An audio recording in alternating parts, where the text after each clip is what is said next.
The opening test of rugby's greatest rivalry produced a dramatic contest between the Springboks and All Blacks, but the aftermath has been dominated by debate over several refereeing decisions. Former South African greats Victor Matfield and Nick Mallett have questioned whether referee Matthew Carley applied the laws consistently during crucial moments of the match. Both men were clear about one important point: the All Blacks deserved to win. South Africa were wasteful in attack, made too many handling errors and failed to convert several opportunities into points. However, Matfield and Mallett believe several decisions went against the Springboks at moments when the match was still finely balanced.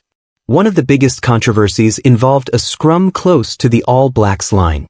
South Africa had already shown significant strength in the set piece and had turned down opportunities to kick for 3 points because they believed their scrum could produce something more valuable. The Springboks went for another attacking scrum, but instead of receiving another advantage, loosehead prop Gerhard Steenkamp was penalized for apparently walking around the scrum. That decision left Victor Matfield baffled. The former Springbok captain argued that the movement was influenced by the All Blacks front row changing its angle. From his perspective, South Africa's props were responding to the direction of the New Zealand scrum rather than deliberately attempting to move illegally. Matfield believed the decision was especially significant because South Africa had dominated the earlier scrums. The Springboks had built pressure and looked capable of forcing another penalty. Instead, the whistle stopped their momentum and gave New Zealand an opportunity to escape. Nick Mallett also highlighted the importance of the decision, particularly because of the field position. South Africa were attacking just meters from the All Blacks line, and losing that scrum meant losing a major opportunity. The former Springboks coach stressed that he was not using the referee as an excuse.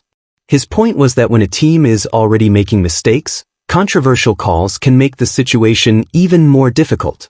And that is exactly what happened. New Zealand escaped from the immediate pressure, worked their way upfield and eventually forced South Africa to defend deep inside their own territory. Then another controversial moment arrived. South African scrum half Grant Williams attempted to clear the ball from the base of a ruck, but All Blacks forward Fabian Holland charged the kick down. Holland recovered the ball and scored a try. It was a huge momentum swing. The All Blacks had turned defense into attack, while South Africa went from dominating an attacking scrum to conceding points at the other end of the field. But Mallett believed the charge down deserved further examination because of an earlier incident involving Eben Etzebeth. At the beginning of the match, Etzebeth had attempted to charge down a New Zealand kick and was penalized for being offside. Mallett compared the two situations and questioned why Etzebeth was penalized while Holland's charge down was allowed to continue. His argument was not that South Africa should automatically have been given an advantage. Instead, he wanted to know why apparently similar situations seemed to receive different interpretations. If both players were ahead of the relevant offside line, then consistency becomes the key issue. The timing made Holland's incident even more important because it produced a try. A penalty can change territory. A try can change the entire match. Matfield and Mallett therefore considered the charge down another turning point. However, they continued to acknowledge that South Africa were responsible for many of their own problems. The Springboks made numerous handling errors and struggled to turn possession into points. That is why blaming the referee for the defeat would be unfair. The All Blacks were more clinical when their opportunities arrived. The next major controversy involved the breakdown. Matfield questioned an incident involving All Blacks flanker Luke Jacobson and South African players Jasper Wiese and Cobus Renock. According to Matfield's analysis, Jacobson appeared to interfere with the Springboks around the ruck and then make contact with the scrum half. The former Springbok believed the action should have resulted in a penalty. Instead, play continued. That decision became even more controversial when compared with the later yellow card given to Springbok forward Marco van Staden. The Van Staden incident involved Jesse Kriel being tackled by Damian McKenzie. As South Africa attempted to secure possession, Van Staden entered the breakdown and was judged to have committed an offense serious enough for a yellow card.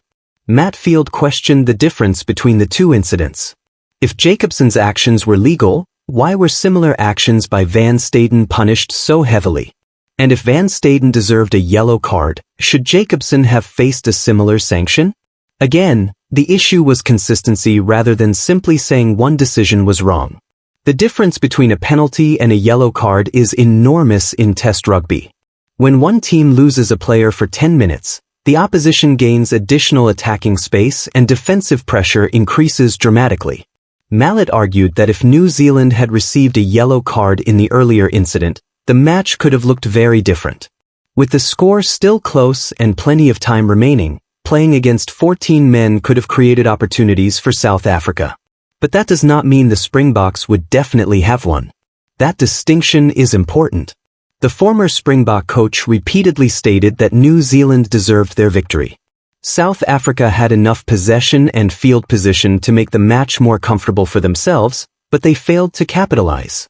Their handling errors disrupted promising attacks. Their decision-making was sometimes too ambitious. And when they reached scoring positions, they did not always convert the opportunities. The Springboks also made an important tactical choice by repeatedly choosing scrums instead of taking 3 points. That strategy made sense while their scrum was dominating. But it also increased the risk. When you refuse a kick at goal and choose another scrum, you are betting that your pack can win the next battle. If the scrum succeeds, the decision looks brilliant. If the scrum ends with a penalty against you, the decision becomes a major talking point. That is exactly what happened at Ellis Park. The controversial scrum decision therefore became more than just another penalty. It was a moment when South Africa had an opportunity to build scoreboard pressure, but instead lost possession and momentum. Matfield's frustration came from the belief that South Africa were winning the physical battle at scrum time. Mallett agreed that scrums are extremely difficult to referee, particularly when there is movement and rotation rather than an obvious collapse. A referee has to make a decision in real time while 16 players are pushing against each other with enormous force. What looks clear from a television replay may be much harder to identify from the referee's position. That is why officiating scrums is one of the most challenging jobs in rugby. Nevertheless, elite rugby demands consistency. Players need to know what standard is being applied. Coaches need to know what their forwards can and cannot do. And supporters naturally expect similar actions to be treated similarly. That was the central message from Matfield and Mallett. They were not calling for special treatment for South Africa. They were asking for the same standard to be applied to both teams. The debate also highlights the difficulty of analyzing rugby after the final whistle. There is always a temptation to identify one controversial moment and claim that it decided the entire match. But Test rugby rarely works that way. Matches are built from hundreds of decisions. A missed tackle can create a try. A handling error can end an attack. A penalty can change territory. A scrum can change momentum. A yellow card can completely alter the final stages. The Springboks made enough mistakes to give New Zealand opportunities. The All Blacks were good enough to take them. That is why the result should not be reduced to refereeing controversy. At the same time, the concerns raised by Matfield and Mallett deserve discussion because they focus on important principles of the game. Consistency matters. Transparency matters. And when similar situations produce different outcomes, it is reasonable for former players and supporters to ask questions. For South Africa, the biggest lesson should be internal. They cannot control the referee. They can control their ball security. They can control their discipline. They can control their attacking execution. And they can make sure that they take their opportunities when they arrive. If the Springboks had converted more of their pressure into points, the controversial calls might not have carried the same weight. If they had made fewer handling errors, Holland's charge-down try might never have happened. If their attack had been more clinical, they could have created enough scoreboard separation to make individual decisions less important. That is the challenge facing Rassie Erasmus and his team. The Springboks have shown that they can physically compete with New Zealand. Their scrum remains a major weapon. Their forwards can generate enormous pressure. Their defense can frustrate the All Blacks. But they must become more accurate.